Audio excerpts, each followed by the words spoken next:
I didn't plan on hearing it, but sometimes fate hands you the knife and dares you to twist it. Her voice carried across the open patio, sharp and careless, dripping with a confidence she never showed me. I can dump him anytime. He's useless to me. Just a safety net. Laughter followed. Her coworkers, drunk on wine and gossip, egged her on. She laughed too, the same laugh that once made me fall in love with her. In that moment, the weight of our marriage collapsed. 12 years. Every sacrifice, every quiet compromise reduced to a punchline. I didn't storm in. I didn't beg. I just walked outside, pulled my phone from my pocket, and dialed one number.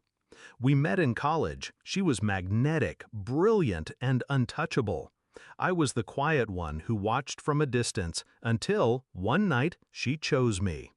For years, I believed I'd won the lottery. She said she loved my steadiness, my loyalty, my silence. But silence has its uses. Lately, I'd noticed cracks. Her late nights grew longer, her affection shorter. Her phone always tilted away from my eyes. I told myself not to jump to conclusions, but the truth has a way of bleeding through no matter how tight you bind it. And tonight, it bled like an open wound. The voice on the other end of my call belonged to her boss, a man I'd met twice, polished, calculating, the kind of man who didn't waste words. I didn't explain much, just repeated what I heard, her mocking me, her casual cruelty. But I added one detail she hadn't known I knew, a detail she thought she'd hidden: the affair. She wasn't just humiliating her to her coworkers, she was betraying the very man who signed her paychecks. I stayed outside, leaning against the brick wall, breathing in the night air. Calm, detached. I wanted her downfall to arrive without my presence contaminating it. 10 minutes later, I heard the shift. The glass doors swung open. Heavy footsteps cut through the chatter. His voice thundered across the party. "What did you do?" I stepped just close enough to see. He gripped her arm, his face twisted with fury. Her confident mask cracked. Her coworkers froze, wine glasses hovering in midair. She stammered something, but her boss wasn't listening. His eyes were locked on betrayal, professional and personal. Because she hadn't just been sleeping with a coworker, she'd been stupid enough to do it inside the company, under his nose, with someone he trusted. And now, in front of everyone, her empire collapsed. I walked back inside then, calm, controlled. Our eyes met across the stunned silence. She looked at me like I'd become a stranger. Maybe I had. I didn't speak. I didn't need to. The look on my face was enough.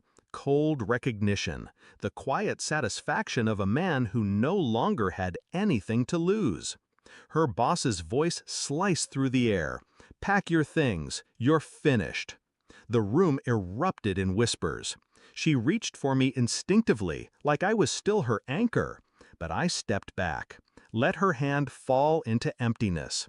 Leaving her there, unraveling in front of her peers, was the cleanest cut of all. I didn't yell, didn't gloat, didn't give her the satisfaction of knowing exactly how much she'd broken me. I just let the silence speak. The divorce came fast, too fast for her to scramble. I'd already gathered the evidence, texts, receipts, baits. The lawyer didn't blink.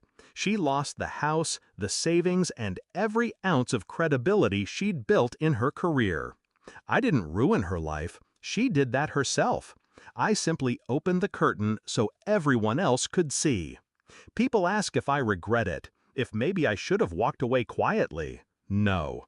She mocked me for being useless. But that night proved the truth. I'm not useless. I'm patient. I'm deliberate. And when you underestimate a man like that, you hand him every tool he needs to destroy you. I didn't shout. I didn't fight. I made one phone call, and I let gravity do the rest. Final reflection. Now, when I think of her laughter at that party, it doesn't sting. It reminds me of the moment I shifted from victim to executioner. Revenge doesn't need fire or chaos. Sometimes it's just silence, a single, quiet move, and watching them fall all on their own.